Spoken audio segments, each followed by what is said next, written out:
मैं डिसेबल्ड ना होती तो शायद मेरे अंदर ये एहसास ना होता खिदमत खल्क का। हम 4 बहन भाई हैं, हम चारों को सेम डिजीज़ है और मैं 3rd नंबर पे हूँ। 2 भाई मुझसे बड़े हैं और एक मुझसे छोटा है। मेरे लिए इस चीज़ को एक्सेप्ट करना मुश्किल नहीं था। एक टाइम ये था कि जब मेरे बड़े भाई कहते थे मैं व्हीलचेयर पे नहीं, मैं मर जाऊँगा, मैं व्हीलचेयर पे नहीं बैठूंगा, लेकिन फिर वो व्हीलचेयर पे बैठे उन्होंने एक्सेप्ट किया। पेरेंट्स को डॉक्टर्स ने ये कह दिया था आप और बच्चे नहीं पैदा करें, आपके हर बच्चे में ये बीमारी होगी और इनकी उम्र 20 साल तक है, बस आप इन्हें घर ले जाएँ। अस्सलाम वालेकुम नाज़रीन, आप देख रहे हैं औसाफ डिजिटल और मैं हूँ रुकैया नईम। नाज़रीन, इस वक्त मैं मौजूद हूँ I-10 के एक घर के सामने, जहाँ आज आपकी मुलाकात करवा रही हूँ एक ऐसे कपल से जिनमें बेपनाह मोहब्बत है।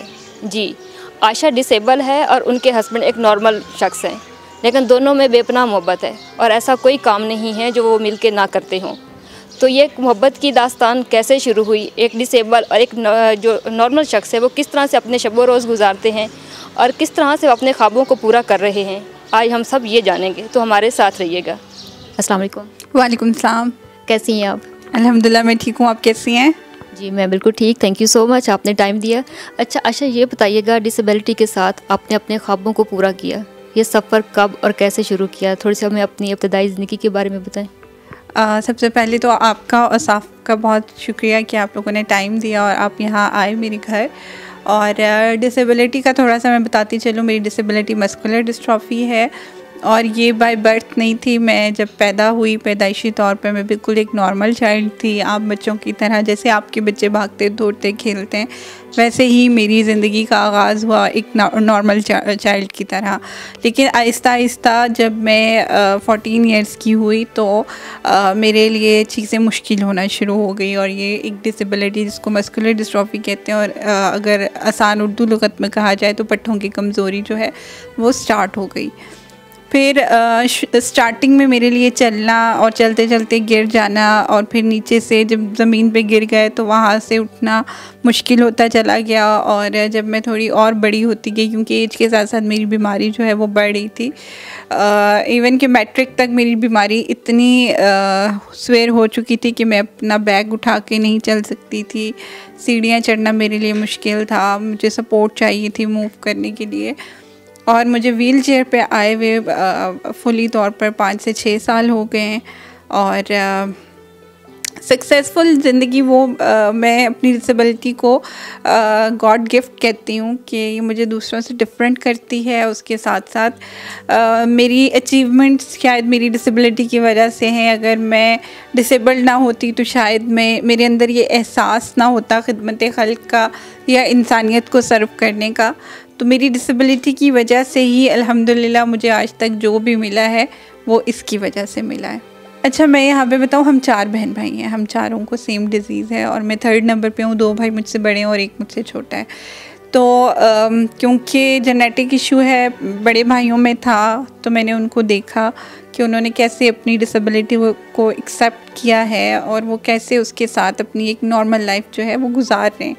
तो मेरे लिए इस चीज़ को एक्सेप्ट करना मुश्किल नहीं था। एक टाइम ये था कि जब मेरे बड़े भाई कहते थे मैं व्हीलचेयर पे नहीं, मैं मर जाऊँगा, मैं व्हीलचेयर पे नहीं बैठूँगा, लेकिन फिर वो व्हीलचेयर पे बैठे उन्होंने एक्सेप्ट किया। तो फिर मुझे भी यही लगा कि अगर फ्यूचर में भी मेरी इसके ऊपर ज़ोर नहीं है, मेरा बस नहीं चलना, मैंने व्हीलचेयर पे आना ही है, तो मेरे भाई ने जब एक्सेप्ट कर लिया तो मैं क्यों नहीं। मैं अपने भाई से ज़्यादा ना खूबसूरत हूँ, ना बड़ी हूँ, ना समझदार हूँ, मैंने तो उनसे सीखा है। तो मुझ में मायूसी अल्हम्दुलिल्लाह कभी नहीं थी। हाँ, थक जाता है बंदा दूसरों से हेल्प ले के, क्योंकि हर कदम पे अगर आपको हेल्प चाहिए हो तो जो बंदा आपको हेल्प आउट भी करे वो भी थक जाता है कि यार क्या मुसीबत है। तो ऐसी चीज़ें आई, बट अल्हम्दुलिल्लाह अल्लाह का लाख लाख शुक्र है कि उसको भी पॉजिटिव लेके सब्र और शुक्र से अपनी लाइफ स्पेंड की। जैसे कि आप बता रही हैं कि आपके चारों बहन भाइयों में ये बीमारी है, तो इसके इलाज की तरफ नहीं गए या इलाज इसका है नहीं? नहीं, इसका इलाज नहीं है, पूरी दुनिया में नहीं है, क्योंकि हमारे पास अपॉर्चुनिटी थी। मेरे अब्बू गवर्नमेंट मुलाजिम हैं तो उनके प्लेटफॉर्म से हमें था कि हम ट्रीटमेंट करवाएं और अल्हम्दुलिल्लाह इंटरनेशनल लेवल तक हमारा ट्राई किया है, लेकिन इस बीमारी का कोई इलाज नहीं है। ये वालिदैन जिसके चारों बच्चे डिसेबल हों तो उन्होंने आपको किस तरह से मोटिवेट किया, किस तरह से आपको करेज करते थे? मेरे डॉक्टर्स को, मेरे पेरेंट्स को डॉक्टर्स ने ये कह दिया था कि आप जो है मतलब और बच्चे नहीं पैदा करें, आपके हर बच्चे में ये बीमारी होगी और इनकी उम्र 20 साल तक है, बस आप इन्हें घर ले जाएं, अच्छा खिलाएं पिलाएं और बस 20 साल तक इनकी एज है, इस बीमारी में एज लिमिट ये होती है। लेकिन मेरे अम्मी अब्बू ने कभी हमें इस चीज़ का एहसास नहीं होने दिया, उन्होंने कभी ये बात अपने जहन में नहीं लाई कि मतलब 20 साल तक की एज है। उन्होंने हमारी स्टडीज़ पे फोकस किया, हमें हमेशा मोटिवेट किया कि पढ़ो, ज़िंदगी और मौत हर इंसान को आनी है, लेकिन जितनी लाइफ है अच्छे से पढ़ो, गुजारो और मतलब पॉजिटिव रहे। पॉजिटिविटी पेरेंट्स से ही औलाद में आती है और मेरे पेरेंट्स अल्हम्दुलिल्लाह काफ़ी पॉजिटिव थे, मोटिवेटेड थे कि बीमारी अल्लाह की तरफ से है, लेकिन मेरी अम्मी का ख़ास तौर पे था कि मैं अपने बच्चों को किसी से पीछे या कमतर नहीं देखूँगी, तो उन्होंने ग्रूमिंग में बहुत ज़्यादा सपोर्ट किया। अच्छा, अगर आपकी तालीम की बात की जाए तो हमें अपनी एजुकेशन के हवाले से बताएं।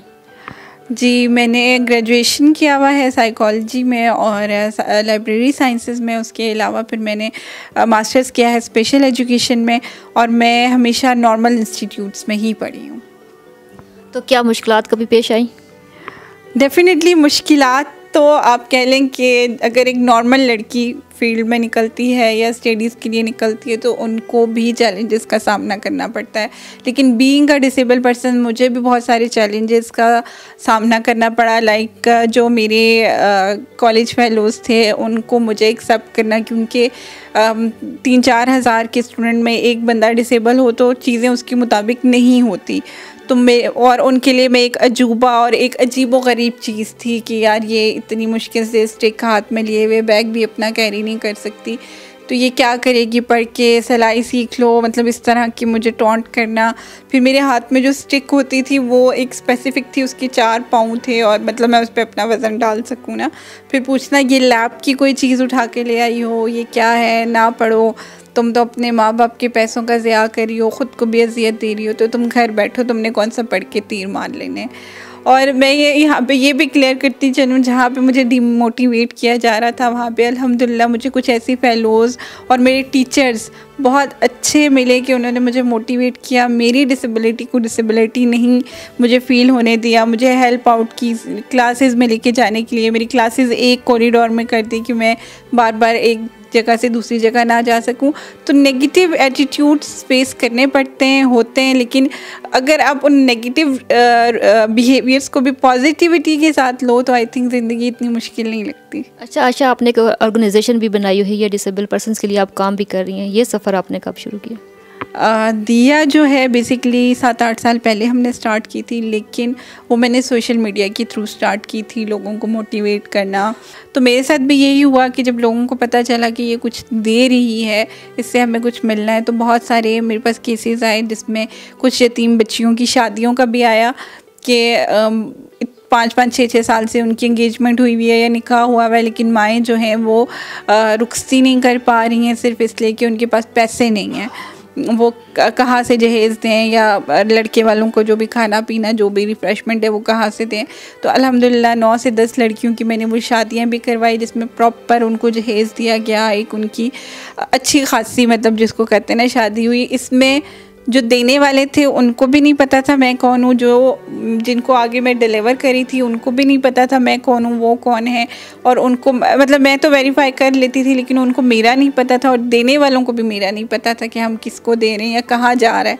मतलब इतना ट्रस्ट लेवल लोगों का मुझ पे हो चुका था और अल्हम्दुलिल्लाह 100 से ज़्यादा हमने लोगों को फैसिलिटेट किया। जब ये सारी चीज़ें चल रही थी तो फिर हमें ख़्याल आया, ग्रुप बनता गया और फिर ख़्याल आया कि इस ग्रुप का कोई नाम रखा जाए, तो फिर हमने उसका नाम दिया रखा, फिर प्रॉपर उसका ऑफ़िस बनाया, रजिस्ट्रेशन प्रोसेस। तो इस तरह से आज मतलब ऑफिशियली हमें 4 साल कंप्लीट हो गए कि दिया ऑफिशियली एक प्लेटफॉर्म बन के काम कर रहे हैं। अच्छा, ये बताइएगा डिसेबल पर्सन चाहे वो लड़का हो या लड़की, उनके लिए शादी भी एक चैलेंज होता है। आपकी शादी कब कैसे हुई? मेरी शादी अल्हम्दुलिल्लाह 3.5 साल हो गए हैं मेरी शादी को, और मेरी शादी बस नसीब मेरे लिखे हुए थे, टोटली आउट ऑफ फैमिली हुई है।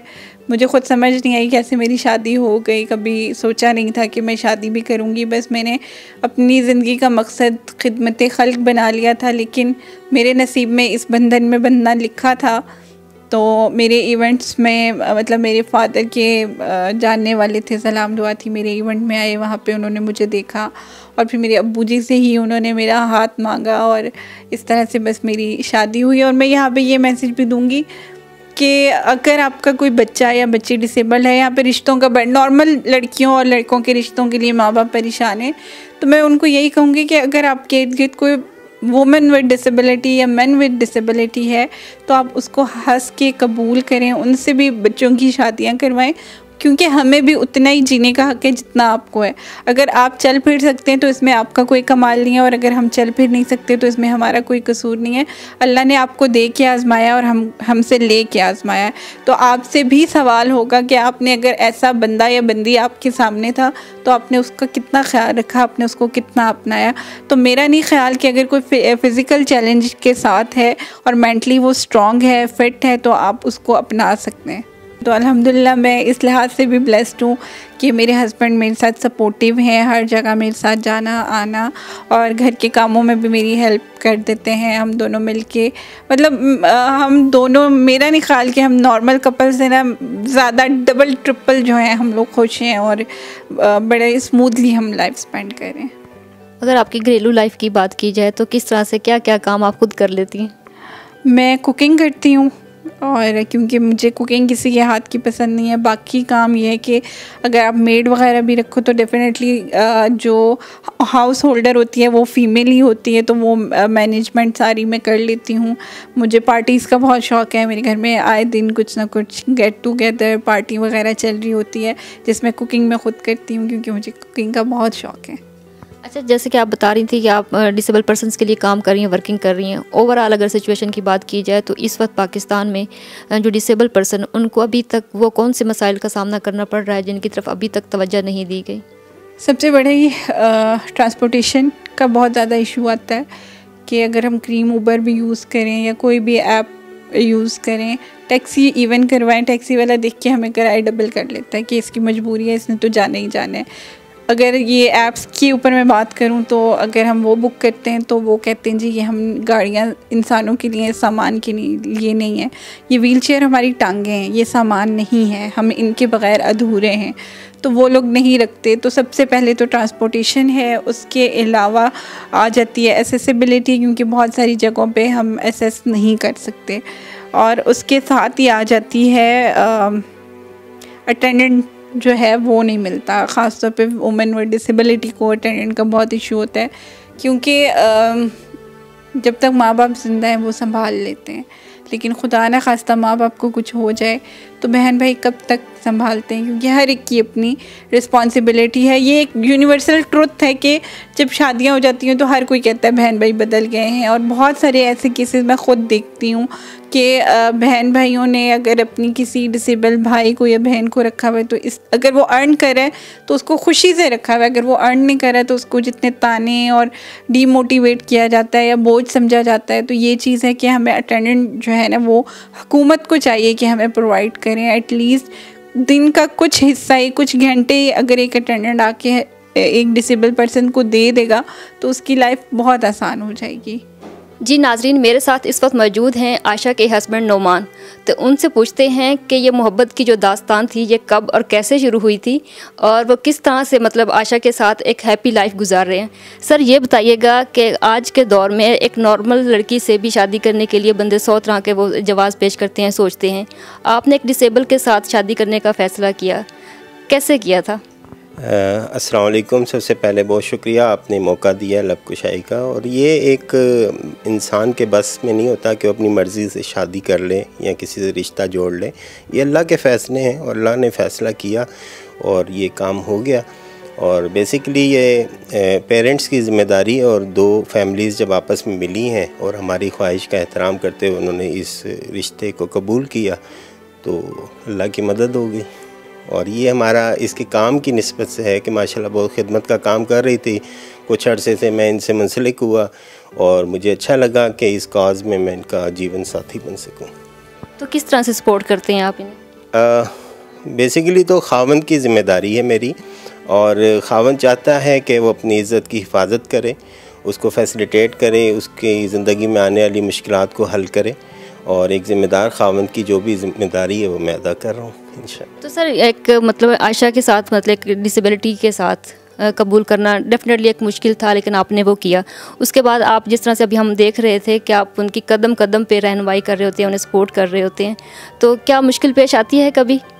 जी, मुश्किलात तो ये बहुत मुश्किल कठिन रास्ता है और हर अच्छे नेक मकसद में इंसान को तकलीफ़ें बर्दाश्त करनी पड़ती हैं। इसमें यह है कि इसके पेरेंट्स का बहुत हाथ है इस घर को आबाद रखने में, और मेरे भी पेरेंट्स बहुत सपोर्टिव हैं, मेरी सिस्टर्स हैं और भाई भी और भाभियाँ सब, और इनके भी सारे रिलेटिव्स बहुत सपोर्ट करते हैं। और माशरे में भी अल्हम्दुलिल्लाह बहुत ज़्यादा रिकग्नाइज़ किया गया है हमारे काम को। और माशाल्लाह ये अवार्ड आप चेक कर रहे हैं कि यहाँ पे आपको बहुत सारे अवार्ड मिलेंगे जो इन्होंने अचीवमेंट हासिल की हैं, और इंशाल्लाह ये अप्रिसिएशन इंशाल्लाह हम हासिल करते रहेंगे और मेरा साथ इंशाल्लाह हमेशा इनके साथ है। सर आयशा को आपने कैसा पाया? आयशा आपसे ज़्यादा मोहब्बत करती है या आप आयशा से ज़्यादा मोहब्बत करते हैं? अभी ये आजमाइश सच आई नहीं है, लेकिन ये है कि जब ये हॉस्पिटल में होती है और बीमार होती है तो वाकई दिल को कुछ होता है कि अल्लाह पाक सेहत दे जल्द, और इसी तरह अगर मुझे कुछ होता है तो इनके भी एहसासात इसी तरह ही होते हैं और दिल से ये प्यार करती हैं, और मैं भी इंशाल्लाह इनका साथ दूंगा पूरी ज़िंदगी। जी नाज़रीन, कहते हैं कि मियाँ बीवी गाड़ी के दो पहिए होते हैं और उनकी ज़िंदा मिसाल आयशा और नुमान की ये जोड़ी है। कैमरामैन अहमद खान के साथ रुकैया नईम, औसाफ डिजिटल, इस्लामाबाद।